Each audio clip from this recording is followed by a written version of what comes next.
We got Dr. Cowden in the house. Let me tell you a little about this cat, this cool cat doctor.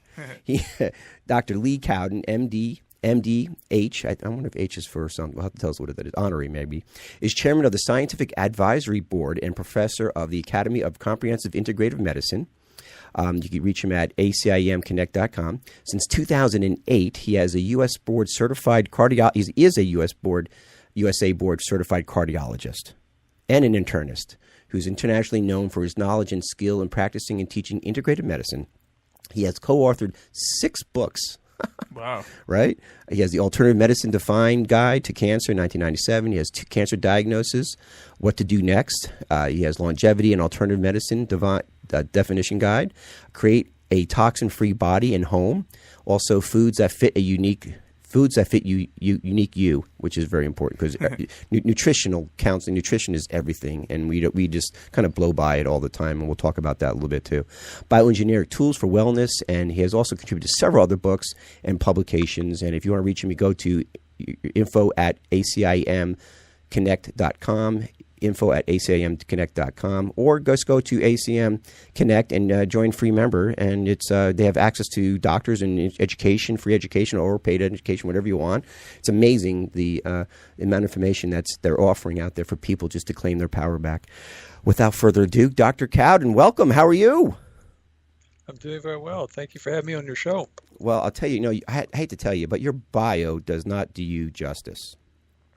You really are a paradigm shifter in this industry, and I think everybody who is in the circles of integrative medicine know that. And you have transformed so many lives, and just your team. And I've had the opportunity to meet his team of people he works with, the Scaniers and Ann, Gary, and so many others, Brian, their son, and you're so well connected. But you really help people who don't have any alternatives and anywhere else to go. And it's amazing to me how you're offering now this gala and this Get Your Life Back, and of course your ACIM Connect. Why now? Why now you feel it's important to get the word out and celebrating and honoring these integrated doctors in our industry, as well as sharing this information with the public? I mean, on a much larger scale. Why now? Well, I think most people in this country would acknowledge that our healthcare system, as we know it in the United States, is failing. It's failing to address especially chronic disease. We have people dying at a greater rate now than just 50 years ago from cancer, from atherosclerotic disease, et cetera. And the problem is, I think we're intervening way too far downstream. We're not applying principles of preventive medicine. We're not using diet, herbs, and other natural things to help people. We're going straight to surgery and radiation and chemotherapy and pharmaceuticals and things like that. And that model can no longer be sustained very long. The United States is number 1 in the world as far as healthcare expenditure, 50% greater than the next closest competitor country over in Scandinavia. But we're number 70th in the world as far as the quality of our health. And so there's a huge disconnect between expenditure and quality. And it doesn't have to stay that way. But I think that the present system isn't going to survive very much longer. We have so many things going against it. So I want to have a way for patients to get help when that system fails. And so we're looking at creating a parallel system so that people can transition over to that whenever they want to. Well, it seems like you're definitely transforming a lot of these other doctors into more integrative doctors, because like one of the things you're offering right now at this event is the ACIM Connect, where you have other doctors coming all around the world just to get caught up on the latest information, what's going on in the integrative world. And I think that's just wonderful, because right now, like you're saying, so many people are just lost. There's so many toxins from air, sea, land being bombarded on us that it's hard to process everything unless you have a perspective of integrated medicine to deal with these things. So what is your goal with the Doctors Connect at this event coming up here November 2nd to the 4th? What is your goal at that event specifically? Yeah, at the ACIM Connect, it's called Conquering Chronic Diseases. It's actually 4 conferences in one. So on the first day, a practitioner that comes to that can either learn about treatment of chronic Lyme disease, with integrative approach, or they can learn how to treat cardiovascular disease with an integrative approach. And then on the next 2 days, it's split session between treatment of cancer conditions and treatment of chronic neurodegenerative diseases. So you can't be in two places at once. So we'll be filming the whole thing. So the doctors that can't be in both places at the same time will get the videos and review some of the other material after the conference is over. But when they come live, they actually get to talk to those practitioners in between sessions and get to know those practitioners, create relationship. If they need to be mentored about how to do something more effectively for the patients, and they've created that relationship so that they can call up that practitioner and say, hey, you remember me from the conference? I really need some help with this patient. I don't know what to do with this patient. And so that's the goal, is to create relationship at these conferences and build the confidence of those practitioners that are just now getting into integrative medicine. A lot of people don't even know what integrative medicine is. They hear that term and it's completely foreign. But integrative medicine is basically the best therapy that you can find anywhere in the world, all pooled together into one pool. So if the best therapy is a treatment taught in a U.S. medical school, then that's what that practitioner uses. But if the best therapy is an electromagnetic device from Germany or Russia, then that's what they use. Or if the best therapy is an herb from China or South America, then that's what they use. So there's a variety of different treatment modalities in integrative medicine, hundreds actually, and for the most part, allopathic medicine in the United States is restricted to surgical treatments, pharmaceutical treatments, and sometimes radiotherapy. But limited toolbox results in limited success, and the greater the number of tools, the better the success. Well, absolutely, and I think you hit it around the nose. It seems like integrative medicine is a much broader toolbox because you're looking at not just it seems like in our medical field, we have gone from general to really focused to, you have all these specialists who are just focused. I only focus on, like you only focused on the heart at one point when you were an MD, right? And how do you think that specialty aspect of doctoring has moved or has not moved or moved our medicine in that direction, and not approaching with the whole person? And by the way, we have our host of the gala coming in here. Here she is. Yes, Yari has a phone. All she does is have her phone here and pulling up. Kelly Gallagher. And Kelly, when you have a chance, come sit down next to us, and we'll have you on here. So anyway, so Dr. Cowden, how is that limited or has that expanded? Just focusing on specialties. Well, the concept that a specialty needs to happen is because there's so much information in the medical field that it's very difficult for one person to understand all of that and to be really good at all of that. So that's how the subspecialties came about. But the problem is that oftentimes the subspecialist becomes tunnel visioned, and so they can only see their body part that they treat, and they ignore the rest of the body. And most subspecialties, do a pretty good job at their part, but unfortunately, sometimes it's at the expense of another part of the body. And many of them, very few of them, actually have any, discussion about the mind, the emotions, and the spirit when it comes to treating the patient. And in my experience, those are the most important parts of the body. The parts of the being is not just the physical body, but the mind and the attitude and the will and the motivations and the emotions and the subconscious emotions, even more important than the conscious emotions, and then their spiritual being. So all those are critical pieces in getting somebody well, and unfortunately the allopathic medical system ignores most of that.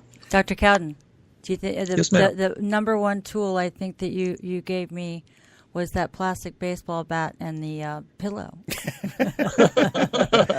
and did you scream? Like, he would send me out into a field and I had to scream, and as much as I love to scream, in the moment, it's really hard to get your emotions out and to go out in a field and just like scream like nobody's watching you. Now, this has come from Kelly Gallagher, who's a 5-time cancer survivor. I guess what's your term? Operated by 5? A 5-time cancer survivor, powered by my 6th pacemaker and a new heart valve and every kind of integrative, alternative, adjunct, complementary medicine I could get my paws on, and the major doctor who rocks in my life and in my world is Dr. Cowden. So that's why. Why is that? How long you know Why him is for? that? Because that's the guy who I was so blessed to get to meet because of Burton Goldberg in 1996 when I had been diagnosed with cancer for the 4th time on the same day that my dad died. It was just like, okay, all right, how much more can you get? But you know what I got a lot of blessings, and Dr. Cowden was one of them. He's been my doctor all this time, and although I've got conventional doctors and healers and a whole pit crew, Doctor, when the rubber hits the road, I'm in Texas. Yeah. Well, so Doc, that's fascinating. So you think like a lot of these doctors who are like, you were an MD. I mean, you're a cardiologist, right? So Right. At that point, when did you have your realization that we need to start approaching this from a holistic perspective and rather just a part perspective? Was there an awakening? Was it a slow awareness? Or, I mean, was there a moment of like, wow, this is it? Describe your experience. Yeah. Well, I think the biggest transformation occurred in my first 2 months of medical school. I had lived in arid West Texas until I went to medical school in Houston, where there's a lot of humidity and grass and weeds and trees and mold and fungus and all kinds of other stuff. And I'd only been down there a short time when I developed allergic rhinitis, then allergic sinusitis, then infective sinusitis, then infective bronchitis, then finally pneumonia. And I went to get advice from the chairman of the allergy and immunology department first, followed his directions and got progressively worse. Then I followed the directions of the ear, nose, and throat specialist, the head of that department, and got progressively worse with his advice. And then I went to the chief of pulmonary medicine and followed his advice and got progressively worse. But thank goodness my wife's grandmother came to visit us, and she was a school teacher and a self-taught nutritionist. And she took me down to the health food store and got me on some vitamins, minerals, and herbs, and I got well in a very short time. And I thought, my goodness, I need to learn what this woman knows, and I need to take with a grain of salt, what I'm taught in the medical training after this, because it may not be so. And so, when I had time to read, I didn't read medical journals and medical textbooks. I read mostly, books on nutrition and herbs and magnetic therapies and pulse magnetic therapies and frequent and photonic therapies, light therapies, and so on. So that was what happened over the next several years as I was going through formal training. So I was already, kind of a split personality at that point. I would, during the day, I would go the allopathic route because that's what I was in training for. But during the evening, when I was at home, taking care of myself, my family, and friends, I would go the integrative approach. Why is that? Well, I heard something, the truth about cancer, that was really, kind of got me, and it really talked about, it's not, cancer isn't what you have, but it's what you don't, what you're depleted. Why we get sick is because of our deficiencies. Yeah. Is that, do you think that's true, Dr. Cowden? Well, yeah. Nutritional deficiencies. There's a huge contribution to cancer from nutritional deficiencies, but also, unfortunately, from excesses like eating way too much sugar or drinking way too much alcohol or smoking too many cigarettes, or getting too much exposure to mold or fungus or to chemicals in the air, in the water, or the other places in the environment. So, Doc, back to your training, as you're in this, like you said, a kind of a bipolar situation, because once you've seen the effectiveness of the neuropathic approach, at the same time you've been strictly trained on the allopathic approach. So these are great doctors, and this limit, and can share why do they don't want to teach homeopathic, or why is homeopathic such a no-no at this point? I know it's much more integrated than ever before, but why you're integrating it, but I see more doctors are moving in this direction every day. And are they going to be able to change this model in the medical field eventually, what the training process is? That's doubtful. the international bankers back in the early 1900s put $500 million into a pool to make sure that all types of medicine other than allopathic medicine were discredited. And so they hired a fellow by the name of Flexner, and you can look that up on Wikipedia. But he went about evaluating existing medical schools, and if they didn't promote pharmaceuticals, then he discredited them in his reports. And then he went to the medical boards in each state and said, you really shouldn't accept anybody into your licensure here in the state unless they go to our approved schools. So just in a short number of years, he was able to basically get rid of most homeopathic and naturopathic schools in the United States. And unfortunately, a lot of the medical education in the United States is still paid for by grants from the pharmaceutical industry. And so, we call it the golden rule. Those that have the gold make the rules. But what prevents the other side from, doing the same thing? Why can't the homeopathy, all of these other integrative therapies get together and do much of the same thing? Is put together the points of why they work and present that. Yeah, you can, but it does take some money, and the pharmaceutical industry makes bukus of money. Every drug that they sell is at least a 13-fold markup. Some are a 1,000-fold markup. So they got lots of money to work with to make things happen. Well, it's definitely awareness and education, Doctor, I'd say. And thanks to you and your team and thousands of other integrated doctors are waking up and waking other people up that we are moving in that direction. I see it as being inevitable. I see it as has to happen, or otherwise they will become dinosaurs, the allopathic doctors, if they don't start embracing integrative medicine. But moving on to your experience as a cardiologist, how do you incorporate integrative medicine when you're having a heart attack? It seems like that's if you ever need an allopathic doctor is when you're in the middle of having a heart attack. How do you integrate homeopathic and integrated medicine into the process of when you're dealing with somebody who's at the point where their heart's about to explode? Yeah, well, I'll give you an example of a case. In 1990, I had a patient that had chronic fatigue, and she called one morning and says, I want you to see my husband. Well, in those days, I usually had a several week or sometimes even several month waiting list. But that morning, some other patient had called to cancel, so we had a hole in the schedule. So she said, well, bring him on over then. So anyway, when he got there, he was she brought him in a wheelchair. He was sitting in our waiting room, clutching his chest, breathing agonally, sweating profusely,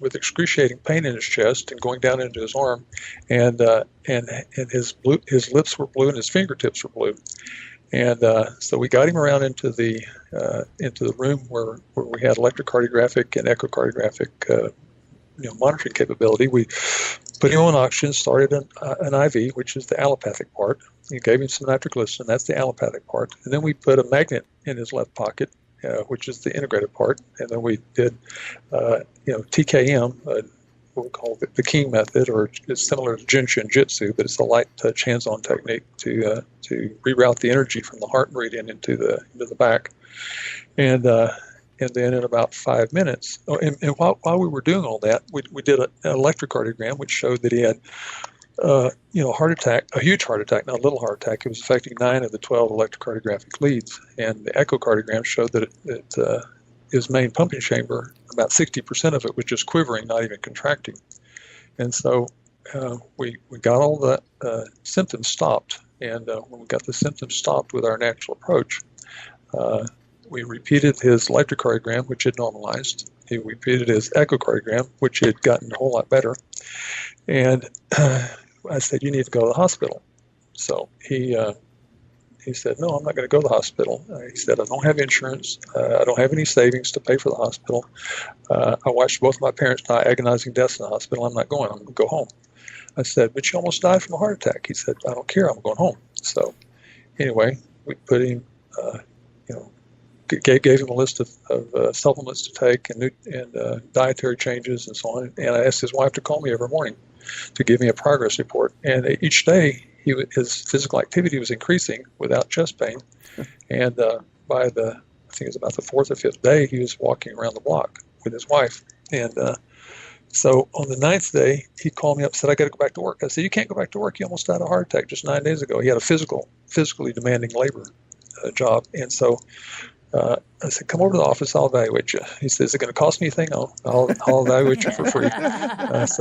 Sounds he like came me. over, and so I'm in the exam room. He said, I just want you to know, I ran up your stairs out there. I was on the second floor. And I said, you ran up my stairs? Yeah. You didn't get any chest pain? No. I think we need to do an electrocardiogram and an echocardiogram. He says, is it going to cost me anything? I said, no, I'll do it for free. So we did a EKG and a resting EKG and an exercise EKG and an echocardiogram, and he had no abnormality at all after just 9 days of the natural treatment that we gave him. And so it helped me to understand how rapidly sometimes advanced coronary disease can be reversed without surgery, without without angioplasty, without stents, etc. And so since then, I've recommended very few invasive procedures for patients with coronary disease. But most doctors would be hesitant. Very, very, very, very intimidated by taking that approach. But the patient gave me no choice. I didn't have any choice. I had to do what he wanted to do. Right. So basically, that's the principle of good quality integrative medicine. The patient ultimately trumps everything. You can't go by the peer-reviewed literature. You can't even go by your clinical experience. You have to go by what the patient wants. Right. And do the best you can do with what they want. But the industry doesn't think that we're qualified to think. That's where we have a problem. Well, but people are waking up. I mean, just with that Truth in Cancer, people are just waking up in the groves, and people now are coming to the gala. I mean, you got celebrities coming. You have all these doctors around the world. I feel like there's this like we hit the 100th one monkey syndrome here, and people are waking up that this is what we got to claim our power. That's why get your life back is so critical. But Doc, is there anything allopathic? I mean, do you not believe anything allopathic? Do you ever is there a point in your life you say, hey, you need to go the allopathic route at this point, or is it always integrative and homeopathic, or what's your No, that's the point. Integrative is picking the best therapy for the patient from wherever it comes on the globe. So if a patient comes to me with a gunshot wound, I'm not going to say, take this herb and do this acupuncture. I'm going to say, go get the trauma surgeon to patch you up. Yeah, he had me get a pacemaker because I was in the hospital to tell him, no, you're not putting a pacemaker in. And Dr. Cowden was like, well, you know what? I think you're going to have to go ahead and have that pacemaker. So, and it was unfortunate because after that, I went back and maybe I could have prevented it, but we didn't know about iron. But I went back and started doing like the 5 foods for the heart for metabolic cardiology, and my my heart did well for a while. So it, and when I got to SopMed, remember I didn't have metoprolol at 6,000 feet up, and I had to go take a bunch of CoQ10, and thank gosh I was with all these doctors because they said take this, take that, take this, and I was okay.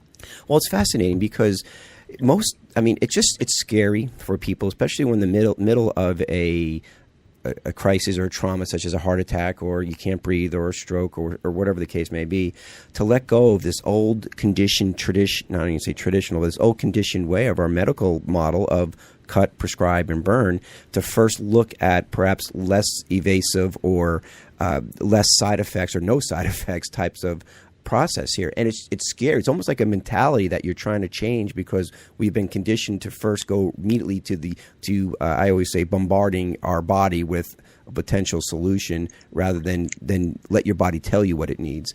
How do you get past that? I mean, it seems scary. Well, middle of heart attack, you're like, wow, that was pretty brave of that guy to do that and you to do that. And it turns out he didn't have to have surgery and he's a much healthier man today, right? Yeah. He's still alive today. And, they call it interventional cardiology. Interventional integrative cardiology. Grab your fingers. Did you teach Tim the key therapy yet? Well, so how do you get past that, especially with you training other doctors? Because say like you have in this group here, so you have MDs who are coming for the first time. They're seeing the light a little bit. They have a little bit of understanding now how homeopathy is helping, and perhaps maybe we need to look at that first. They're coming out of the closet and they're just kind of getting their toes wet. How do you bring them forward? How do you say, come on further in, because it's got the logic. The stories like one I just told are very compelling. The doctor says, I didn't even know that was possible. Right. I can show them countless cases of, besides Kelly, of patients that had advanced cancer that were told by their oncologist they were going to die in the next month or two, and they're still alive 20 years later. So, And Dr. Cowden, don't you think a lot of the doctors come to this movement because they got sick themselves and they couldn't get well with their own medicine? Exactly, they do. And we only have a few, I call them tire kickers there. Most of the people already have seen some kind of evidence that there's something to this. Unfortunately, there's a lot of mistruths that are being propagated. For example, most allopathic doctors and a lot of the American public think that there's no science behind anything other than allopathic medicine, and that there's lots of science behind allopathic medicine, but it really isn't true. About 15% of what I do has really good science behind it. About another 15% has pretty good science behind it. And you say, well, that's only 30%.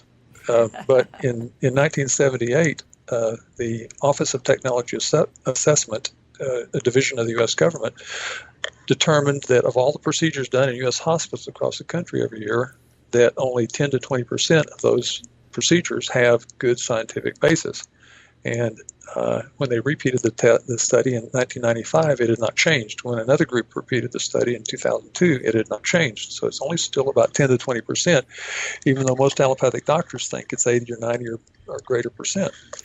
And the public likewise thinks it's a really high percent. Doctor, when we get back from break, let's discuss just that. Let's get into some more of these misconceptions or misunderstandings of integrated medicine, some basic ones, especially how I remember you mentioning there's 60 or 70% of the people walking around now are walking around with undiagnosed symptoms, and I think that's a very effective start. So we'll be right back with Dr. Lee Cowden, MD, the chairman of ACIM, and he's one of our doctors to rock, is he not? We'll be right back. Absolutely. All right, we are back with Dr. Lee Cowden, MD, chairman of the ACIM. And also, if you want to reach him, you can reach him at info@acimconnect.com, info@acimconnect.com, or go check out acimconnect.com. Wow, there's so much going on, Doctor, what you're doing, and you're probably one of the most creative doctors I've ever got the chance to get to know, and there's not been many, but I'll tell you, I think I hit the jackpot on this one here. Yes, you did. Yeah. So with that being said, what are some misconceptions, Dr. Cowden, that you have run into where people are just so closed off of hearing about integrated medicine, and because they're being fed basically these lies from whoever doesn't matter. But what are these misconceptions? I think one that stresses me a lot is the belief by the American public that if you get cancer, you have to do chemotherapy. And in 2004, a group of 3 oncologists from Australia did a meta-analysis. That's like analyzing all the published literature in the English language from the United States and also from Australia at that time, to find out what the 5-year outcome was in people that got chemotherapy compared to those that did not get any chemotherapy. And they found that there was a 2% difference, basically. Wow, 2% difference? 2% difference if you got chemotherapy. So they took all comers, stage 1, 2, 3, and 4 cancer, and the overall survival was about 60% for all, if you had all, if you took all of those, because most of them were stage 1, which has a pretty good outcome whether you do nothing. And if you took the chemotherapy, you went from 60% to 62% 5-year survival rate. So you go through $300,000 to $500,000 worth of expense, agonizing pain and suffering while you're going through the chemotherapy, and it adds such a little amount to your potential for living. So is that a good trade-off? I don't think so. And we know that there's therapies in integrated medicine that are not so harsh on the body that have really good results in cancer. There's still nobody paying for those studies to be done to prove beyond a shadow of a doubt that they do it in a broad spectrum of the population. But again, I have lots and lots of spontaneous miraculous remissions is what one of my colleagues called it in my practice with patients with cancer. He said, Dr. Cowden, I think you have more spontaneous miraculous remissions than anybody I know. I just want to speak to, I don't know if people realize, I just met a young girl that had cancer, and I sent her to Jennifer because of you, Dr. Cowden, and Jennifer Grandma sent the young lady to a series of doctors, and, before you knew it, she's well. But her insurance is still willing to pay for those 66 more chemotherapy treatments. So they are now going to force this 14-year-old girl to continue with this chemotherapy, even though she's got no cancer and she feels good and she's doing okay. How can they force her to do and that? she already did chemo. It wasn't like she didn't do any. She did integrative medicine. She did the chemo. She did a whole series. She did a bunch of detox. She worked with both sides. And that is what I don't think most people understand, is that now she's going to be forced. And if she doesn't do it, her mother is going to be in danger of having this child removed for child abuse if they don't continue with chemo. And that is what we're facing in America today. That is nuts. In fact, it is child abuse if you continue with the chemo. No, they're saying it's child abuse if they don't. But I'm saying that's the reality of the situation. Right, but you see how they keep flipping the conversation. Yeah, and they have people thinking that you should go to jail if you don't vaccinate. I mean, jail for not vaccinating? Okay, that's a little bit harsh. And that's what happened last week. A woman went to jail, I think it's in Wisconsin, for refusing a vaccine. Right. So that's the militia in this world of medicine. It's not about fair competition. It's about, the RICO Act is in play. Well, Doc, so some more misconceptions I would assume, too, is like my experience. I'm kind of late to the party here. I just kind of got... no, the party started when you got here, Tim. Yeah, okay. That's usually the case. But in this case, I think I'm a little late to the homeopathic party, just a couple years in. And what I noticed, and I have I'm not a doctor or scientist or in any realm, but I have a scientific mindset for the most part. And what I've understand or processed in this homeopathic way of first diagnosing and then setting you up on a plan, such as taking supplements or exercise or nutrition or whatever it may be, is it's a much slower process, meaning that like when you take antibiotic, you have an immediate effect. But when you take the supplements, it's over a period of time. So there's a certain level of patience, belief, intention that I had to adjust myself to. And I really didn't probably get it maybe till like a year and a half in, or maybe a year and 3/4 in, that it's more so, and if you would speak to this, it's more so that you're dealing with the symptoms before they become aggravated to the point where you need to, napalm your immune system with antibiotics. Can you speak to how people are walking around with these type of symptoms unaddressed, and it's not until they pile up and to the point where they have to have an allopathic doctor to deal with at that point, rather than they could have prevented it? Yeah, well, there's two important things that you brought up there. One is that sometimes in the patients that have severe infection, we can do things in integrative medicine and have faster effect and greater effect than if you do the pharmaceutical antibiotic approach. Unfortunately, a lot of times when you do the pharmaceutical antibiotic approach, it's what we call the empiric approach. You go into the doctor, you got green pus coming out of your nose or whatever, and he says, okay, try this antibiotic. Well, that's what we call the practice of medicine. And, he doesn't know whether that's the right antibiotic. He's guessing. And, we call it WAG in medicine, wild ass guess medicine. So sometimes he gets it right, sometimes he doesn't get it right. But if instead we did, let's say, for example, an oxidative therapy, there's an International Society of Ozone Therapy, for example, in Madrid, Spain, and the doctors that are part of that society are trained how to appropriately apply ozone for the purpose of healing. So you can knock out infections very quickly with oxidative therapy without causing so much collateral damage to the gastrointestinal tract. 70% of our immunity comes from the microbes that indwell our gastrointestinal tract. When you take a pharmaceutical antibiotic by mouth, you're killing off a large number of those friendly bacteria and usually doing major damage to your immune system. Is that a good plan? I don't think so. Now, it is true that for some types of chronic conditions like cancer or some other things, it's going to take you a bit longer to see a result than if you just did a surgical procedure and whacked off a tumor. But which is a better long-term plan. With a non-surgical approach, which is often not as feasible in integrative medicine, you still end up with that body part, whatever body part the surgeon would have cut off.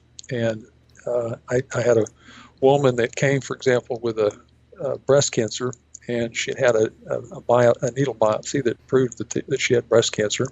And the surgeon said, we have to do a mastectomy, then we have to do either radiation or chemotherapy or both after that. She did not want to do that, so she came instead for evaluation and treatment. We put her on a natural treatment regimen, dietary changes, supplemental nutrients, and so on. Did a lot of emotional work. And 2 months later, she had no evidence of cancer by interjact testing and by thermography. So we said, looks like the cancer's gone. She said, well, I want to tell my surgeon. I said, ooh, I don't think that's a good idea. So she said, but I want to. I said, okay, I can't stop you. So she went back to the surgeon. She said, I'm free of cancer. He said, that's bull crap. He intimidated her basically to go through a surgery the next day. Oh my God. To have her breast taken off. When they sent the breast down to the pathology lab, there were no cancer cells in it. And she almost died from a post-operative infection, was in the intensive care unit for several days. When she got out of the hospital, we had to treat her for the emotional trauma of having had her breast taken off when she didn't have to have her breast taken off. Oh my God. So there's lots of things that we can do in integrated medicine that can make a huge difference in a fairly short period of time, Sure. but not as short as whacking something off. Yeah. It seems like it's such a limited model, this cut, prescribe, and burn, that it goes right. It's almost barbaric in a sense if you look at it from that perspective, because when you now start getting involved in the pharmaceutical drugs, they're not shy about telling you the side effects to it. You take an antidepressant medication, you may kill yourself. They say it right there on television. Yeah, but it's also lazy, Tim. People don't want to do the work. Everybody wants a magic bullet. They want to take a pill, and they think a pill will fix you. And when really you have to change your lifestyle. You have to do lifestyle management. It's an everyday kind of thing. It's kind of like they say marriage is marriaging.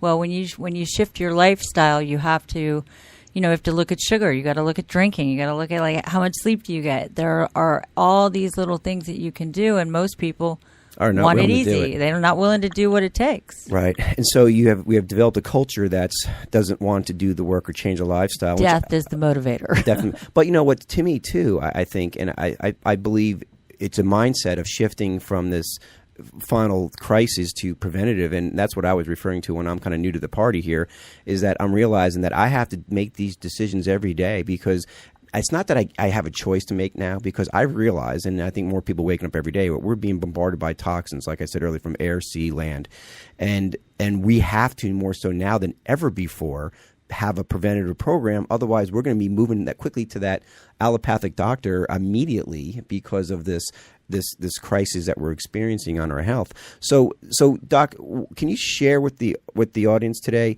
what is the preventative plan? How important is the preventative plan, and what commitment you need to make to that to really live a healthy life under these circumstances that we're in?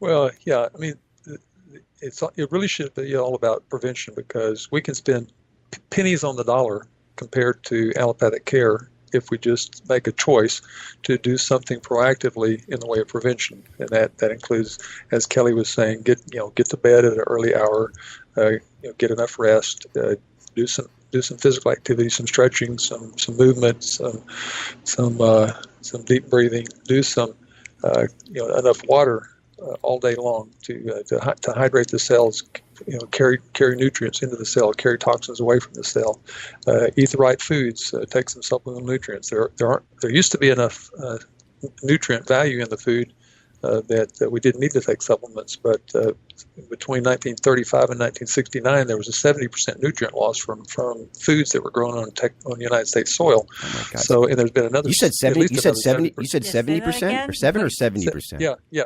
70. That was from the U.S. Department of Agriculture studies, 1935, 1969. It's been probably at least another 70% since then. So, there's no way you can get all the nutrients that you need from eating corporate farm food anymore.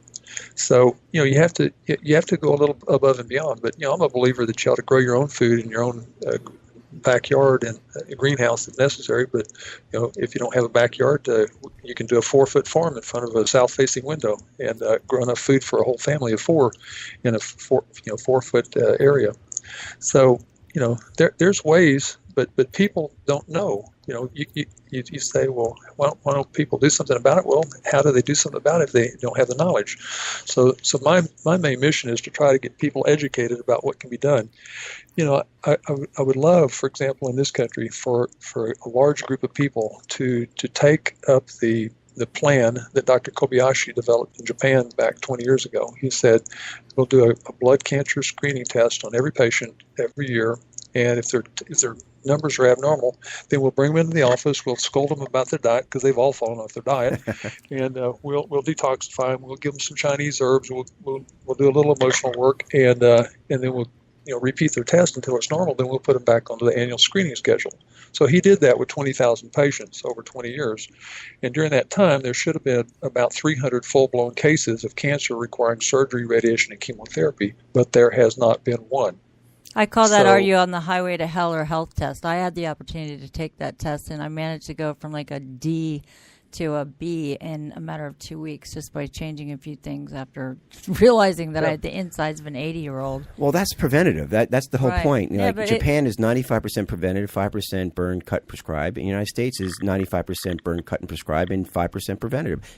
We're upside down, literally upside down. Right, but I think when you see Dr. Kobayashi's test, for example, and you see that you can make a difference, and you get to see that test again 2 weeks later, and you go, wow, and you feel good because you achieved something. In our system, they don't do that. We don't get to see kind of tests where we can improve, and that they let it. You take CBC, what is it? The CBC, well, CBD oil, yeah, that's good. But CBC blood tests, and nobody knows what that really means, so they don't see their improvement. Yeah. With Dr. Kobayashi, you literally go from like you're a loser, and then you cut your diet and you do a few good things, and then now I'm more of a winner, and so it gives you hope. Well, and plus it's more holistic. When we get back from our next break, Doc, let's talk about the holistic aspect of the emotional piece of it, and let's even get into a little bit of spirituality as a part of the wholeness that we need to look at. And Jesse, put up the butterfly thing too while we're there, and we'll discuss that a little bit too. We'll be right back with Dr. Lee Cowden, chairman of the ACIM, and the doctor who rocks.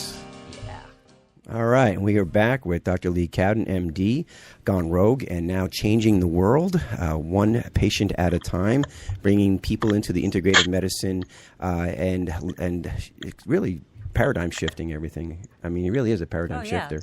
Huge, world changing. World changing, yeah.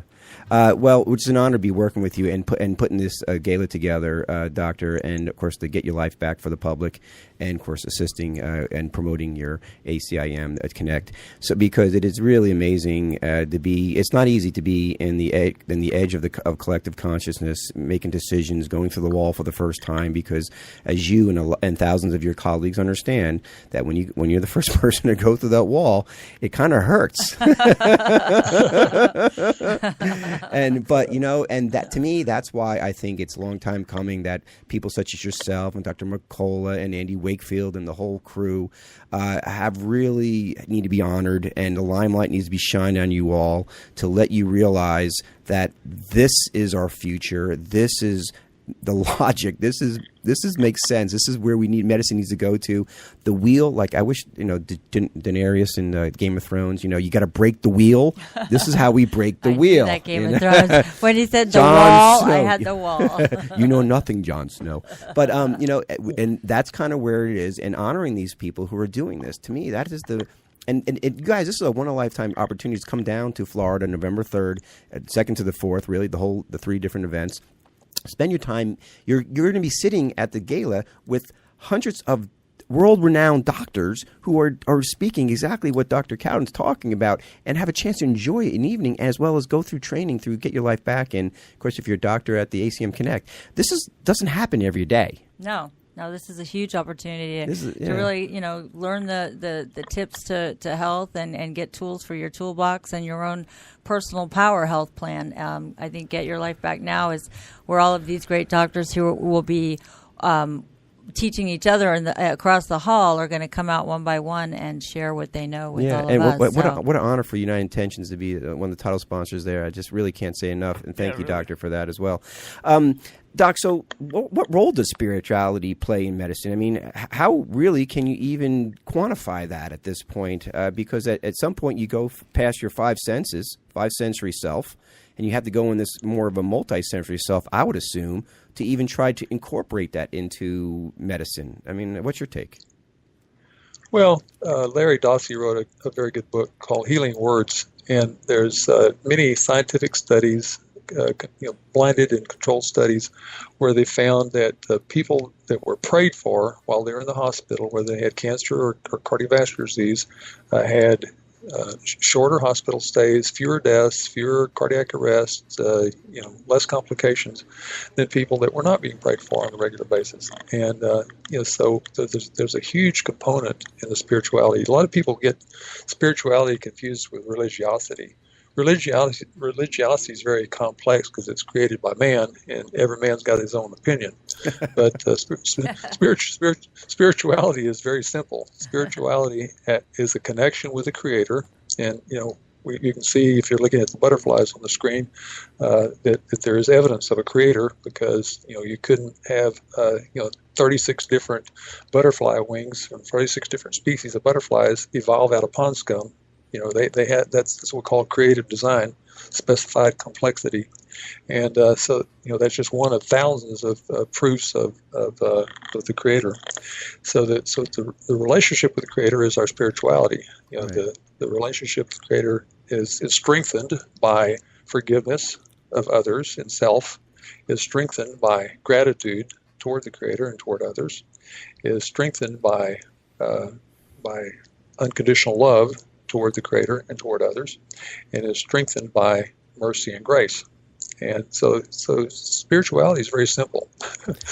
AMA, put that in your coffee and drink it. So I think right. I think that's very important, and it's fascinating. If you're looking at if you're on the radio, if you don't know what we're looking at, there's this picture of A, B, C, all the way to all letters in the alphabet. I think it's 24, right? and there's the actual number. The letters are on the back of these butterfly wings, different butterflies, as well as 1 through 10 on the back of different butterfly wings. It's amazing to me. But what you're saying is.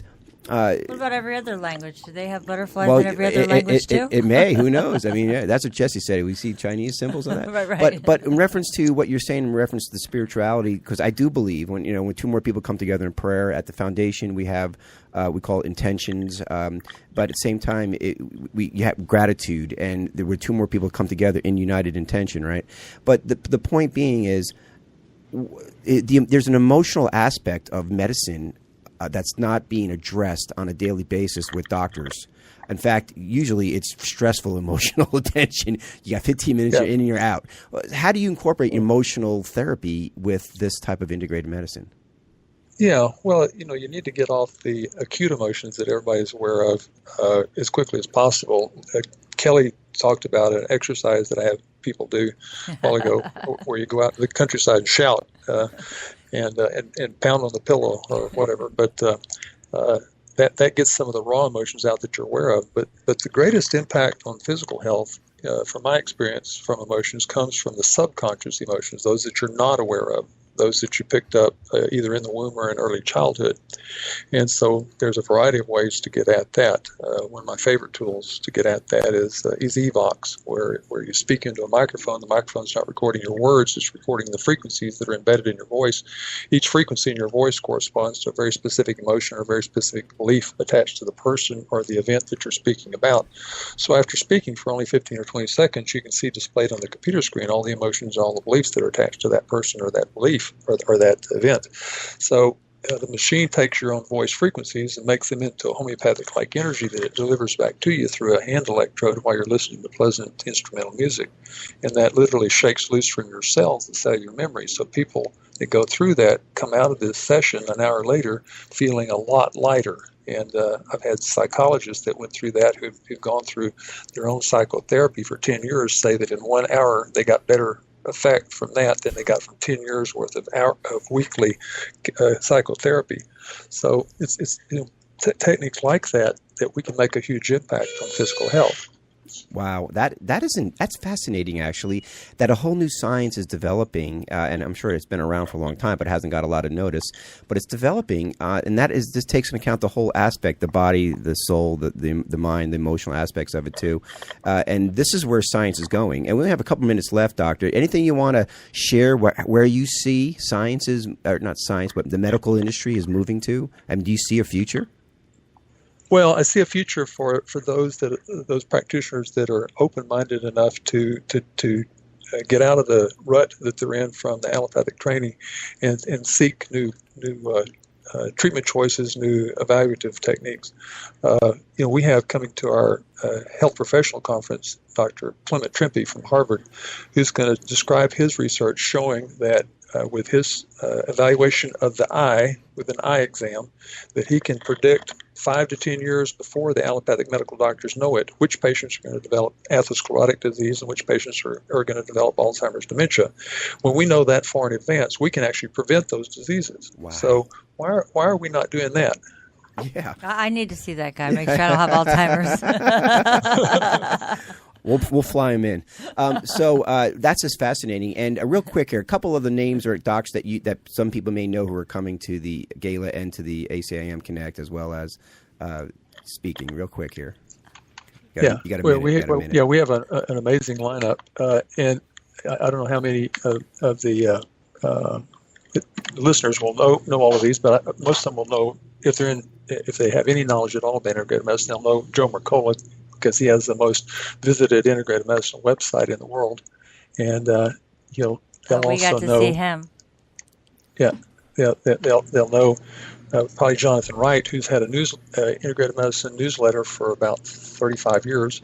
They may know Dr. Norm Shealy, who established the American Holistic Medical Association in 1977, 78. I mean, way back there. Wow.